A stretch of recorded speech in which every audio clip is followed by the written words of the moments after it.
You're listening to the Today's Conveyancer podcast, the leading source of information for residential property lawyers in England and Wales. Don't forget to subscribe and sign up to our free newsletter at todaysconveyancer.co.uk. You can also follow us on LinkedIn and Twitter. Hello, welcome along to the latest Today's Conveyancer podcast. Today I'm talking to Nick Hale. Nick Hale is the Group CEO of ONP Group, based in Stockport, although there are offices around the place, Nick. You're going to tell me a little bit about who you are, what you do, and that kind of thing. But it's a delight to have you on, and thank you very much indeed for joining. Absolute pleasure to be here, and I appreciate the invite. I mean, you asked me a question there about where I started and kind of what led to get me here. I slightly unusually grew up in Asia. I grew up in Burma, Pakistan, and Nepal. Right. Wow. I went to school in England in my later years. My parents both worked for the government. I spent 10 years in Accenture. I spent 4 years in KPMG. I founded and led a startup that I sold for considerably less than I invested in it. Previous to my ONP role, worked for a Californian-based startup which listed on NASDAQ, working for a guy called Ron, who worked for Steve Jobs and created Apple Retail. Oh, wow. And then I desperately tried to take a year off from all of that, relax with my very young family, who are 7, just turned 4 and 2, until Inflection, who are our private equity backers, found me and asked me to play my part and get involved and be part of the team. That's quite eclectic and really interesting, Nick. Thank you for sharing. I guess that's one of the things that you and I were chatting about before we started recording, in that ONP in particular is perhaps one of a new breed of law firms that are embracing different people, different leaders, people from different backgrounds in the senior leadership team. I know, for example, your head of marketing is from Morrison's. He has a retail background, for example. He comes from Morrison's, where he ran their web platform during COVID. He comes from a travel background, which was an almost exclusively digital business. But you're right. I mean, we're very deliberate, and we're very happy about the fact that we've assembled, not just at the management team level, but as that cascades through the organization, we've increasingly got people who understand the sector, have a proven track record, who are great people leaders, have technical knowledge, understand the regulatory requirements. But that is blended with people that I believe have skills and experience that are not prevalent in the sector. And that has held us back as a sector. So, the fact that a third of the team at the most senior level inside of our group are people with long-standing successful track records of, conveyancing, legal property services, is very deliberate. But the fact that 2/3 of the team bring digital skills and other things that wouldn't necessarily be immediately recognised inside of the weird and wonderful world we live in, is something that we embrace and we're very proud of. Well, here's the $1 million question then. What was your impression coming into the industry? Because, as you say, you've not got a legal background particularly. Well, you're very kind. I don't have a legal background at all. To be fair, as a management consultant, when I was director inside of KPMG, I've worked with organisations like Pinson Masons on their operating model. When I led the ventures business, which was about $1 billion a year, and 3,500 people inside of BT working for the group CFO, there was a legal software business within it, which we divested. The founders have gone on to form Expirate and done a great job. My connection with the legal sector is actually really as a customer or a client, as opposed to a person that's been leading or managing those organizations. But what attracted me, which I think is your key question, what attracted me into it, there are some parallels between what I've done before. So you could argue my 7 years in BT, telecoms and conveyancing do have some similarities. They are not renowned for great customer experiences. They are not renowned for experiences that people want to talk positively to their friends about. They are not renowned for people having a coffee, sitting at a water cooler, going to a pub and talking with pride about the fact that they're part of something special. I joined the group because I believe that uniquely is a very strong word, so I'm sure that's not quite the case, but obviously you'd expect me to be fairly biased. I believe we've got a really interesting position. We have multiple brands that mean different things in different segments of the property law market. Each of those brands we're really proud of, and we think have got great growth potential in a market that I would argue has not done a great job of embracing the evolution of technology, a market that has not done a great job of recognizing that for all of the technology and innovation, there are still people at the heart of everything we do that get in the way or do a really good job of moving matters on in an experience. And I use the word experience really deliberately. It is not a conveyancing transaction, whether it's a sale, purchase, or a remortgage. It is an experience behind a life event that should bring joy, that should provide reassurance, that really matters to everybody. Every single person in the world deserves a place to call home. That is huge purpose. So I acknowledge we're not going to conquer the globe yet.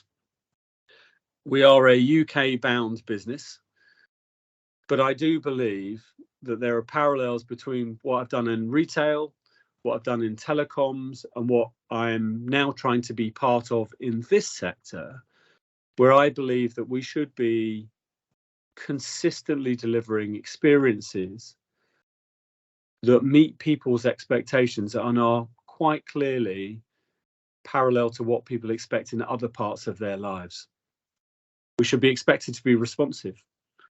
We should be expected to clearly set expectations. We should be digital. We should enable people to do transactions on the move. And most of all, it should be really clear that we are there to serve a client rather than simply to deliver a conveyancing transaction.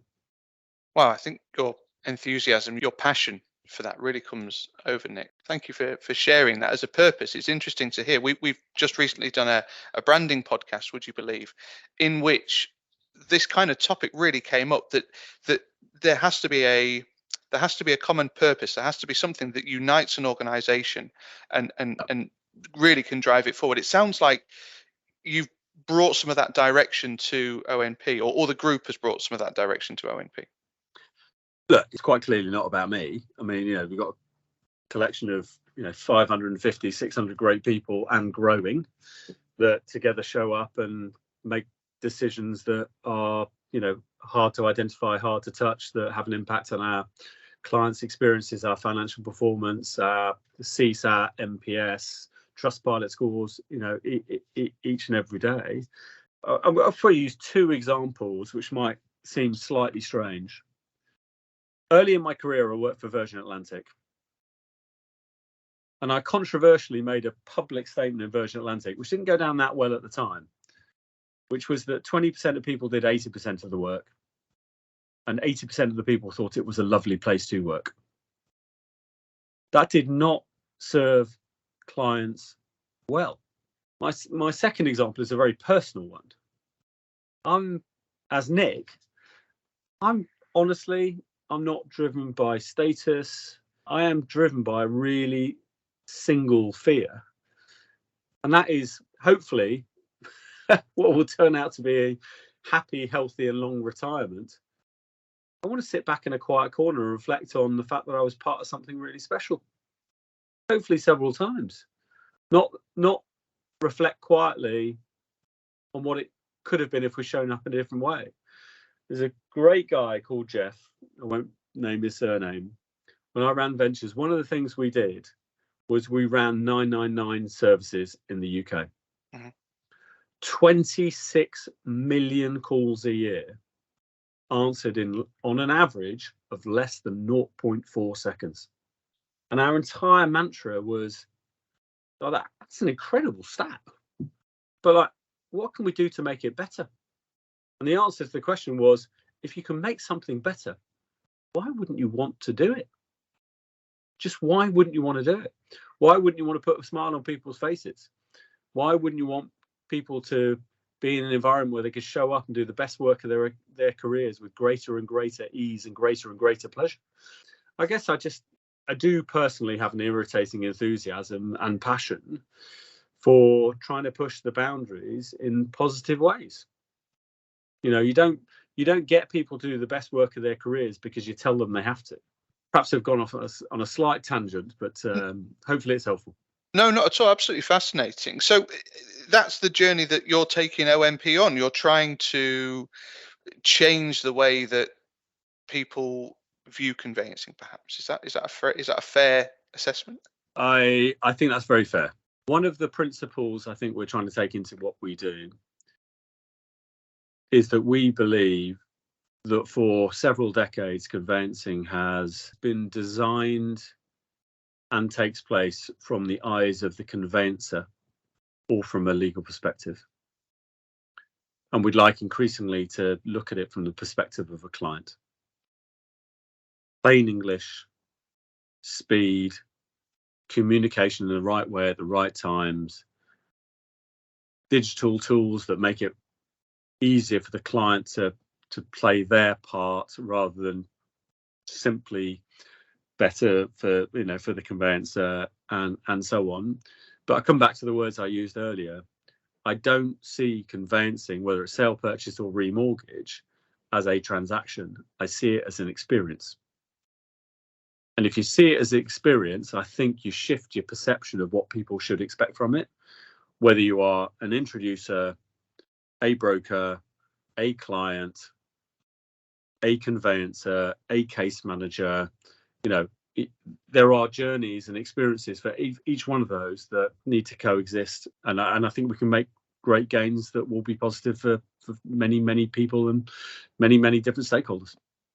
This is all very high level. Can we drill into this a little bit, Nick? What does that actually mean on a daily basis? What are you changing within your organization? The process is the process, isn't it, really? In conveyancing. Yeah, what are you changing? I mean, you wouldn't necessarily expect me to kind of list off 18 specific things that we are doing. But look, are there administrative tasks that don't make the most of case managers' technical experience and skills? Yes. Should we automate them? Of course we should. Is that about speeding up the process, or is that about increasing the amount of time that people have to use their judgment, to use their technical experience, and to engage with clients? Absolutely right. Do I believe that every case manager should talk to every single client that has instructed us very shortly after that event has occurred, set expectations, introduce themselves, talk through why the process is going to work, make it very clear about what the client needs to do to meet expectations? Absolutely yes. Do I believe that in the work we've done around the customer experience on introducer, broker, client, case manager, and more, that there are points at which where we're not communicating in the right way when we should do, or we're over communicating at wrong times in the process where actually it provides a bit of irritation? There are simple things that we can do to clean that up. And then, without going into detail, there is a massive work that we're doing around overall digital experience, which sounds like a slightly strange comment to make in 2023. I mean, everything is digital. But if I look at my own remortgage of our family home, my remortgage took 9 days. It was done entirely using the app, sitting on a sofa in my home, and it took an extra 4 days because, frankly, I wasn't in the same place as my passport or my wife because I was traveling. How can I sit on my sofa at night, which is, frankly, when lots of people do their own personal admin? Yeah, sure. And, get my food delivered and various other things and deal with school stuff and all the rest of it. And yet conveyancing is a 9 to 5. That just cannot be right in 2023. It would be remiss of me to not mention the fact that the Times did a rather damning expose of ONP Group recently, in which everything that you've talked about there was not evident in the organisation. And I know it's some time ago, and I'm going to caveat this with the fact that you've already responded to this publicly as well, Nick, and you've actually acknowledged it in today's Conveyancer, so thank you. But what's that journey been like since then for you? Well, firstly, actually, I appreciate and I welcome the question. Being slightly vague around numbers, just because it's appropriate commercially, a very significant proportion of complaints over the course of the last 18 months actually relate to a time when there were 3 stamp duty deadlines and a global pandemic. That was a sector issue. That was not an ONP Group issue. There was a surge of instructions and far less capacity in the market than firms like us and many others had the ability to cope with. We tested the resilience of our people beyond a point that was reasonable. And consumer expectations are rising. And that is right. And to be honest, I've already spoken about. I keep talking about conveyancing being an experience. I mean, I think that's entirely right. But I think the Times article, was fair in highlighting some issues, but I think they were sector wide rather than something about us. Now, if you take as an example, the qualifications of people. My wife has just finished her 4th year of medical school. She's retraining to be a doctor. When she finishes in the summer of next year, she'll become a junior doctor. My next door neighbour but one was a junior doctor for 18 years. Are we honestly saying that a person who was a junior doctor for 18 years before they became a consultant didn't gain significant professional knowledge, experience, skills, and training during that period? So the idea that any conveyancing organisation doesn't have career pathways, interventions that develop people's experience, keep them in touch with the regulatory changes, etc. And I mean, it's not a practical reality. You couldn't run an organisation like that. So, for me, you've raised it. Sector-wide issues. We're really actually very, very proud of the progress we've made and the interventions we continue to make. Our NPS scores are regularly between 70 and 85. That is high. That is high versus retail, it's very high versus tech. We're in a good place. But back to my kind of 999 emergency services example, if you think you can do better, why wouldn't you? So I guess in trying to draw that to a summary, I think there were some messages that are fair around the sector. I think it was out of time with the work that we initiated several years ago. And actually, if you came and tested some of the criticisms against where we are now, I think you'd find there's big white space in between. I wouldn't expect anything less than a bullish defence, but I wholeheartedly take your point about training and staff and that kind of thing. Because you're absolutely right. It's about experience. It's about the ability to do the job. It's not necessarily about the piece of paper. In my view. Let me ask you about this collection of, let's call them technology-enabled, streamlined conveyancing firms rather than factory firms. Yeah. You're trying to move the experience forward. You're trying to make this a better place for consumers to move home. We can only go as fast as our slowest link in the chain. Agreed. How can we change that narrative? How can we bring more firms on that journey? I guess some people listening to this will sit here and think you're in a very privileged position in that you've got some financial backing to go and invest, whereas a lot of firms don't. We're now 5 different businesses, 7 different brands. Each of those brands means different things in different segments of our markets. We're very proud of our position. We are, in some shape or form, through that collection of businesses and brands, we touch a fairly significant amount of sale, purchase and remortgage transactions in the market, in many cases more than 20%. The way in which I believe we are able to influence the market is probably through 3 things. There are always 3 things. Firstly, the fact that we have panel managers within our group means that we touch a much larger scale of transactions than simply the conveyancing businesses we have in our group alone. And therefore, the tools that we're able to present around live visibility and tracking of queries, as an example, between 2 solicitors made very easily available as a single version of the truth is something that we're able to do at scale that others might find more difficult. The market is consolidating. I am not an advocate of going and buying other organisations. I'm an advocate of creating our own culture and building our own growth in the right way. But smaller firms are falling away and people are finding it difficult. That consolidation by default will, I think, accelerate those that are more digital in the way in which they work rather than those that have got historic practices. And I also believe in a very good way, and I was at a Tech London event a few days ago with the ex-group CEO of BT, who was the CRO of Salesforce and an ex-mentor of mine and a number of ministers and so on and so forth. Actually, the legal tech sector in the UK is really pretty dynamic. Very vibrant. It's really good. It's really good.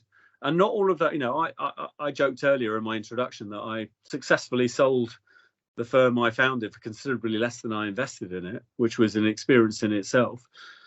Not all of them would succeed, but they will all play their part in a sector maturing and accelerating in the progression of that maturity.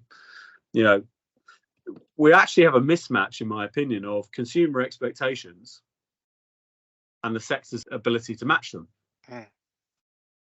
There are a number of players, of which I would like to believe we're one, who understand that very basic fact and conundrum. The number of organisations that play their part in that journey will swell, and those that don't get involved will struggle.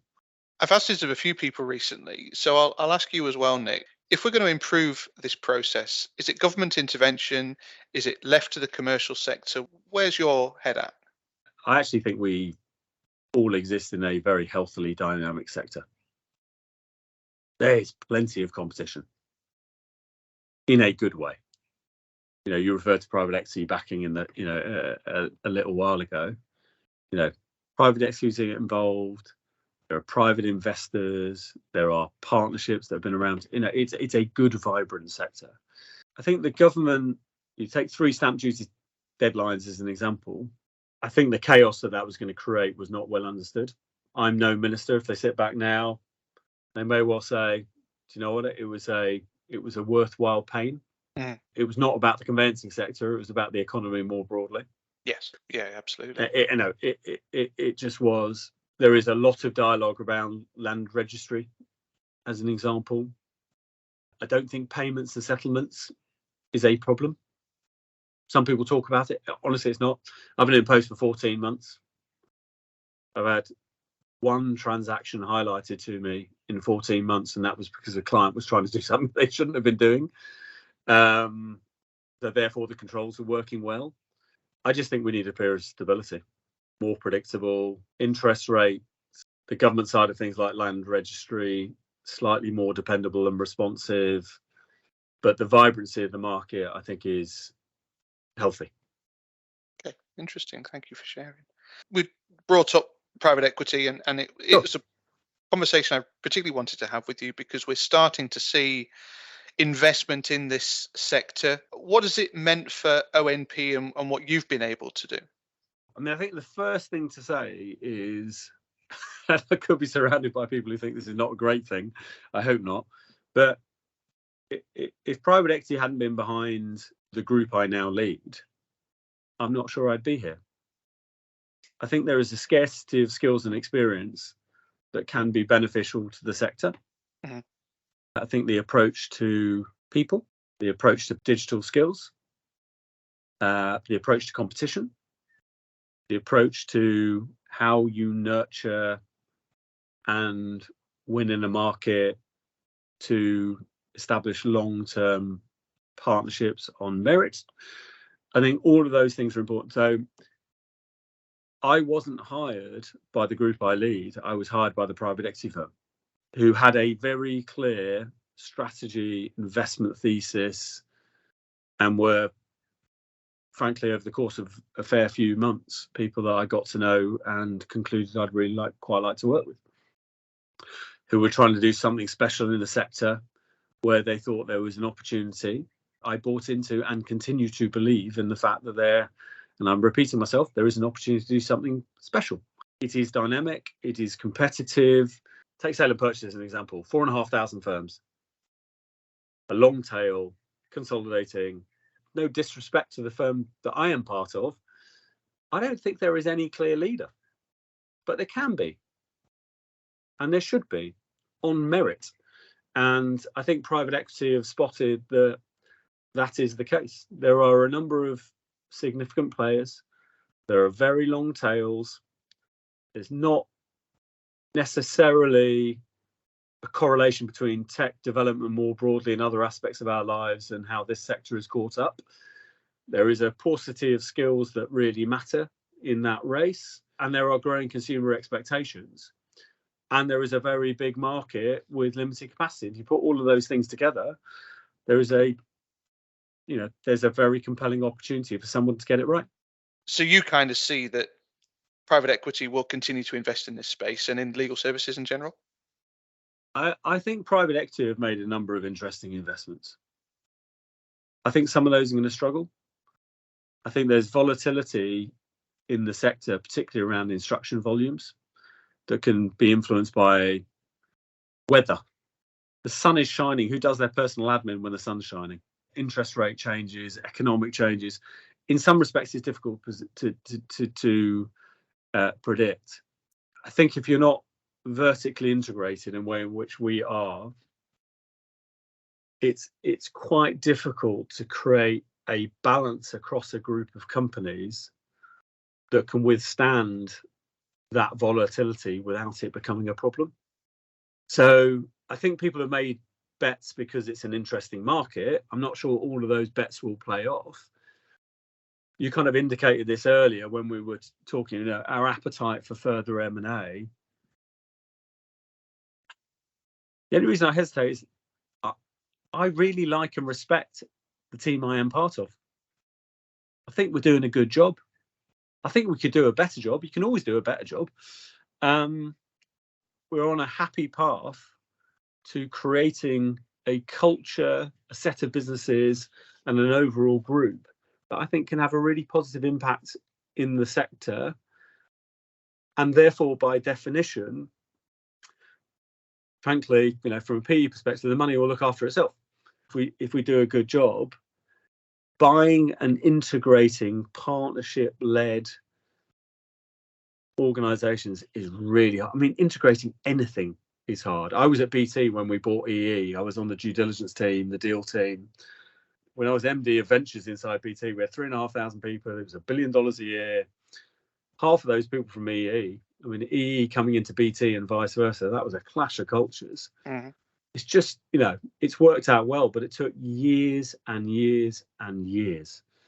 And I think to advance the cause of what we're trying to do, to fulfill the purpose and the mission that we genuinely believe in, I don't think acquisitions and consolidation is the path.